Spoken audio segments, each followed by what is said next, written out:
Menurut Ki Hajar Dewantara, peran pendidik seperti seorang petani, sedangkan siswa seperti biji padi. Bila biji padi ditempatkan di tanah yang subur dengan mendapatkan sinar matahari dan pengairan yang baik, maka meskipun biji padi adalah biji yang kurang baik, ia tetap akan tumbuh dengan baik karena perhatian dan perawatan dari petani. Begitu pula sebaliknya. Walaupun dia adalah biji yang berkualitas, tetapi tidak mendapatkan perhatian dari petani, tidak mendapatkan sinar matahari dan pengairan yang baik, maka dia tidak akan tumbuh dengan subur. Perkenalkan, saya Dewi Nursani, calon guru penggerak Angkatan 5 dari SMA Negeri 1 Nalumsari Jepara, akan mempresentasikan koneksi antar materi yang berupa kesimpulan dan refleksi dari modul 1.1. Selamat menyaksikan.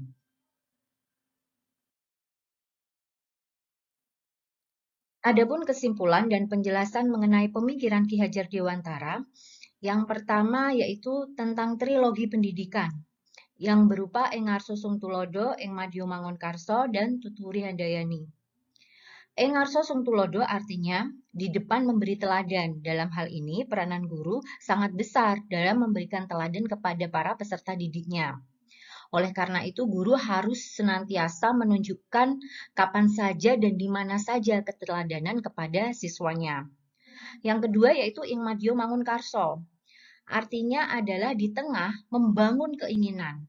Dalam hal ini, pemberian motivasi dan memposisikan dirinya seorang guru sehingga dapat menjadi teman dan juga dapat menjadi tempat peserta didiknya berangkat untuk berkembang menuju cita-citanya. Trilogi yang ketiga yaitu Tutwuri Handayani. Maksudnya adalah di belakang memberi dorongan. Hal ini berarti guru harus selalu mendorong peserta didiknya dalam mengembangkan bakat dan minat sesuai dengan yang dikehendaki. Yang kedua yaitu pendidikan yang menuntun. Ki Hajar Dewantara berpendapat bahwa pendidikan memberikan tuntunan terhadap segala kekuatan kodrat yang dimiliki anak, agar ia mampu mencapai keselamatan dan kebahagiaan yang setinggi-tingginya, baik sebagai manusia maupun sebagai anggota masyarakat. Di sini, Ki Hajar Dewantara menjelaskan bahwa pendidikan dan pengajaran merupakan usaha persiapan dan persediaan untuk segala kepentingan hidup manusia, baik dalam hidup bermasyarakat maupun hidup berbudaya dalam arti yang seluas-luasnya. Ki Hajar Dewantara juga menjelaskan bahwa tujuan dari pendidikan yaitu menuntun segala kodrat yang ada pada anak-anak agar mereka dapat mencapai keselamatan dan kebahagiaan. Sehingga pendidik hanya dapat menuntun tumbuh atau hidupnya kekuatan kodrat yang ada pada anak-anak agar dapat memperbaiki lakunya. Pemikiran yang ketiga yaitu membangun karakter siswa sesuai kodrat alam dan kodrat zaman. Ki Hajar Dewantara mengingatkan pendidik bahwa pendidikan anak sejatinya menuntut anak mencapai kekuatan kodratnya sesuai dengan alam dan zamannya. Jadi, sebagai pendidik jangan sekali-kali menyamakan pendidikan untuk anak di pesisir pantai dan pendidikan anak untuk di daerah pegunungan, karena mereka mempunyai kodrat alam yang berbeda. Juga jangan sekali-kali menyamakan pendidikan anak di tahun 90-an dengan pendidikan anak di tahun 2000-an, karena jelas mereka memiliki zaman yang berbeda. Oleh karena itu, sebagai pendidik, kita harus melek teknologi terhadap segala perubahan kodrat zaman.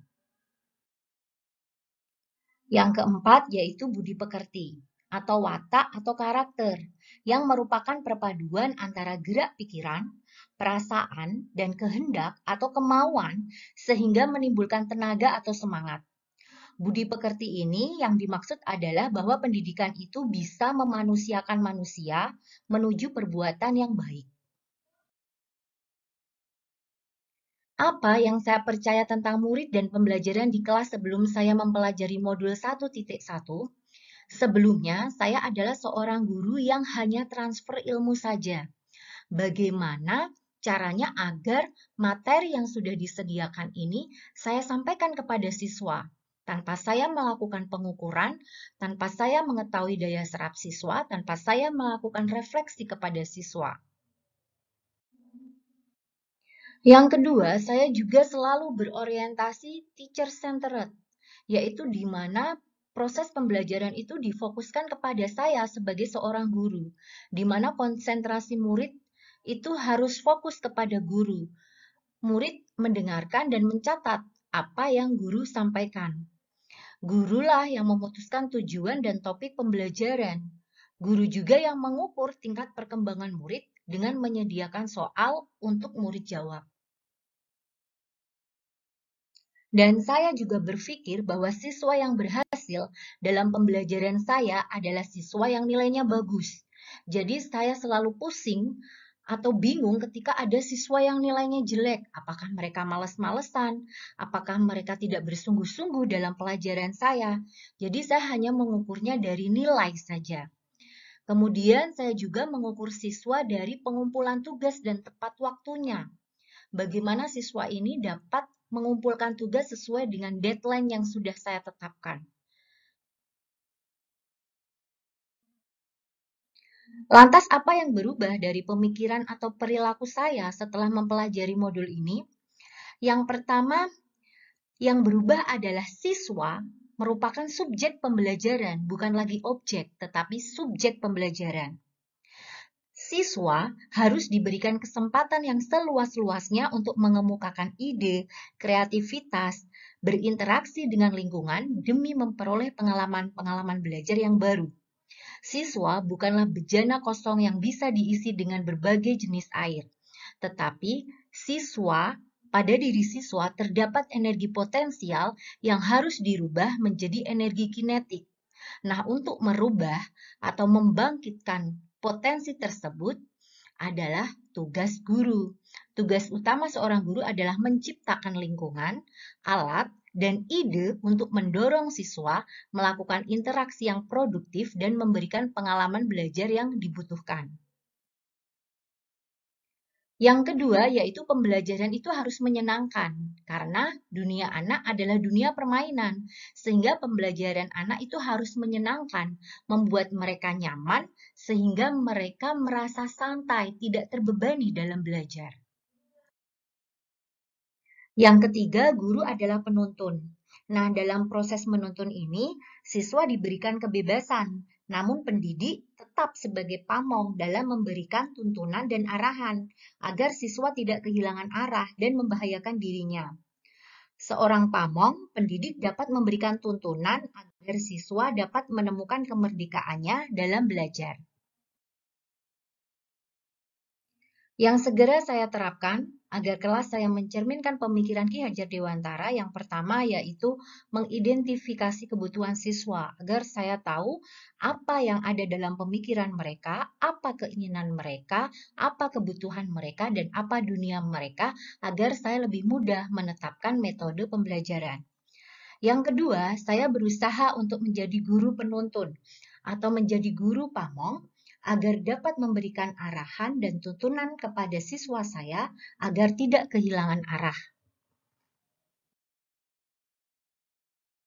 Selanjutnya, saya merancang pembelajaran yang menyenangkan agar membuat siswa nyaman. Merancang pembelajaran ini, saya bisa berkolaborasi dengan teman sejawat ataupun dengan siswa agar memang terbentuk pembelajaran yang sesuai dengan kebutuhan siswa. Nah, yang keempat, saya menerapkan student center, yaitu di mana siswa yang menjadi pusat pembelajaran. Jadi, pembelajaran memang berdasarkan kebutuhan siswa, berdasarkan keinginan siswa. Terima kasih guru-guru hebat yang sudah menyimak video ini. Semoga kita semua menjadi pendidik yang menginspirasi siswa dan menjadi pendidik yang dirindukan oleh siswa.